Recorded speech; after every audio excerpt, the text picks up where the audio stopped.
नमस्कार. WhatsApp post शिकवण. लेखिका ज्योती रानडे.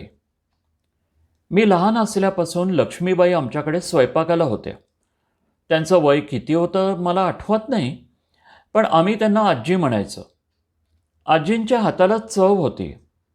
तलम रेशमासारख्या गरम पोळ्या आणि दाणे लसूण घालून त्यांनी केलेली आंबाड्याची भाजी अमृतासारखी लागायची. शिरा, खीर, लाडू, वड्या, चिवडा, मसाले भात, रस्सा वगैरे करण्यात त्यांचा कोणी हात धरत नसे. छोटा आंबाडा आणि नऊवारी लुगडं नेसणाऱ्या आजींना कधी हसताना बघितल्याचं आठवत नाही. हसणं तर जाऊ देच, पण त्या कायम चिडलेल्या असत.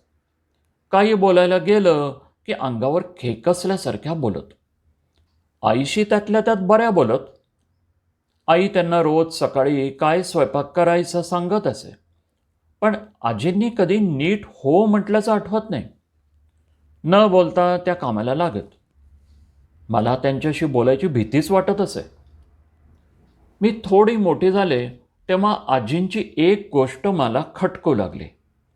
आईनं 10 पोळ्या करा असं म्हटलं की आजी 15 पोळ्या करायच्या. 15 लाडू करा म्हटलं की 20-22 लाडू करायच्या आणि जास्तीचे केलेले पदार्थ त्या गुपचूप घेऊन जायच्या. एकदा मी त्यांना 5 पोळ्या त्यांच्या नऊवारी लुगड्याच्या ओच्यात लपवताना बघितलं आणि आईला जाऊन सांगितलं. मला वाटलं की आईला धक्का बसेल, पण आईला यात नवीन काहीच नव्हतं. ती म्हणाली, हो, त्या जे करतील त्यातलं थोडं घरी नेतात हे मला माहिती आहे. अगं आई, ही चोरी नाही का? तू विचार ना त्यांना. त्यांनी मागितलं तर अन्न तू देशीलच ना, मग चोरी का करायची? मी ताडकन विचारलं. आई म्हणाली, नको विचारायला, त्यांना फार वाईट वाटेल. 65 वर्ष वय आहे त्यांचं, आणि माणूस जेव्हा अन्नाची चोरी करतो ना, तेव्हा ती त्याची गरज असते. एरवी राजा हरिश्चंद्र अंगात येणारी माझी आई अशी कशी बोलू शकते हे मला कळेना. मी लहानपणी माझ्या मैत्रिणीकडून 2 गोट्या तिला न सांगता घरी आणल्या होत्या.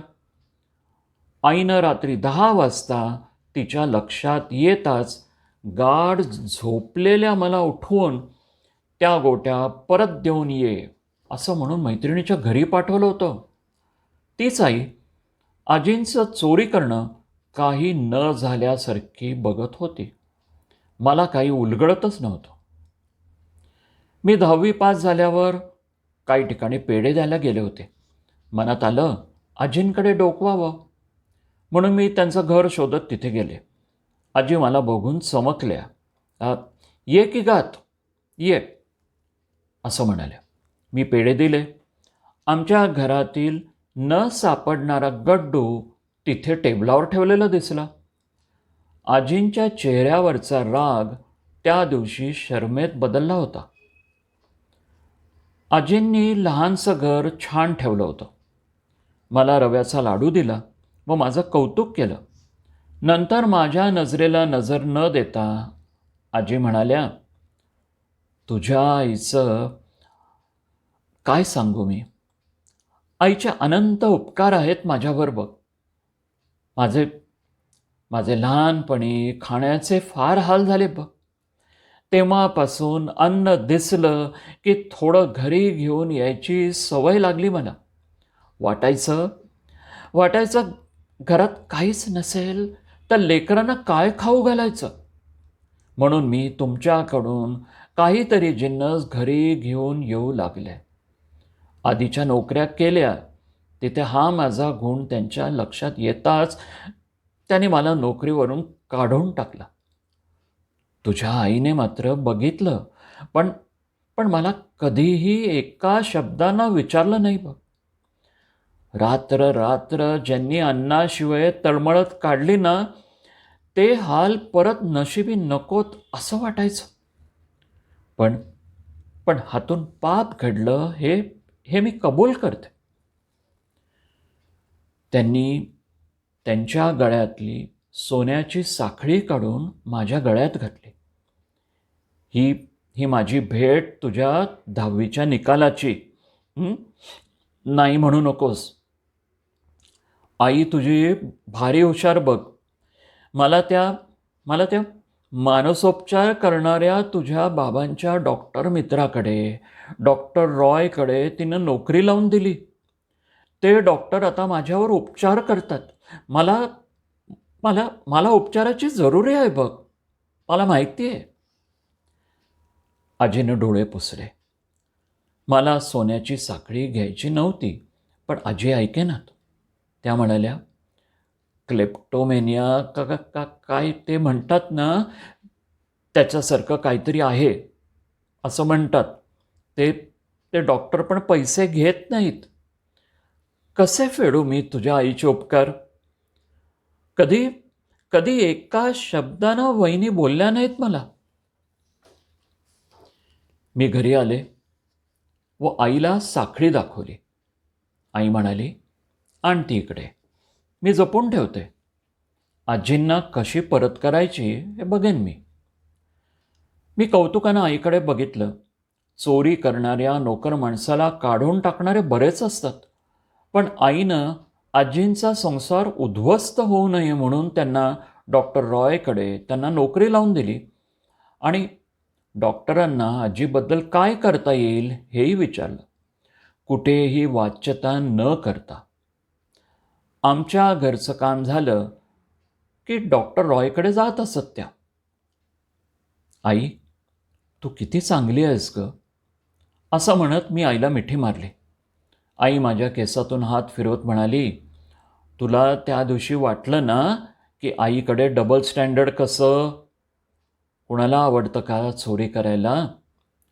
ती सुद्धा अन्नाची.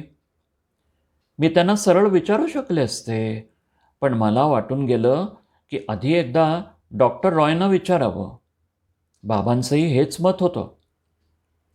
अपराध्याला काही न बोलता माफी करणं ही पण एका प्रकारची शिक्षाच आहेच बघ. मी चमकून आईकडे बघितलं. आजी सतत चिडचिड का करायच्या? हे बघ, कदाचित ना आपण जे करतो त्याचा त्यांना राग येत असेल असं मला वाटतंय.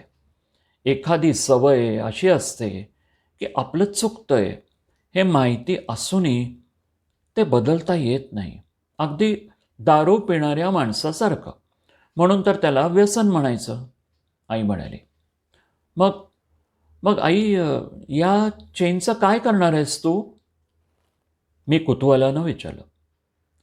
आईनं क्षणभर विचार केला व ती म्हणाली, त्यांना त्यांच्या चुकीची भरपाई करण्याची एक संधी तुला चेन देऊन मिळाली, त्याचा त्यांना आनंद मिळू दे.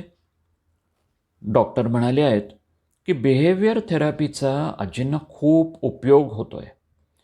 एकदा त्यांची ट्रीटमेंट संपली व ही सवय मोडली की त्याचं कौतुक म्हणून आपण हीच चेन त्यांच्या गळ्यात घालूया.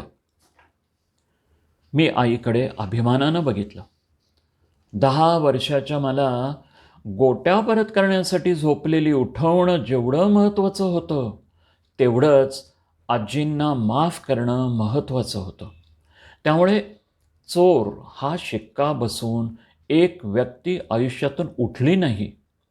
माफीमध्ये पण शिक्षा असते, कारण त्या व्यक्तीला आपल्या चुकीसाठी माणसं ओरडणार ही अपेक्षा असते.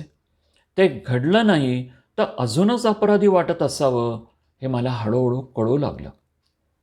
मी आईला घट्ट मिठी मारली.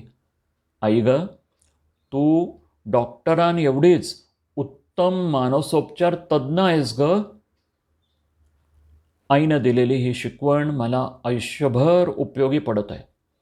एखाद्या व्यक्तीला नावं ठेवण्यापूर्वी त्या व्यक्तीचा आजवरचा प्रवास कसा आहे हे बघायला मी शिकले. बाहेरून दिसणारे एखादे आयुष्य हिमनगाच्या टोकासारखं असतं. आत लपलेले बरंच काही आपल्याला सहजी दिसत नाही. बिफोर यू जज someone, at least walk a mile in his shoes. असं म्हणतात ते उगीच नाही. धन्यवाद. लेखिका ज्योती रानडे. वाचन संजय इनामदार.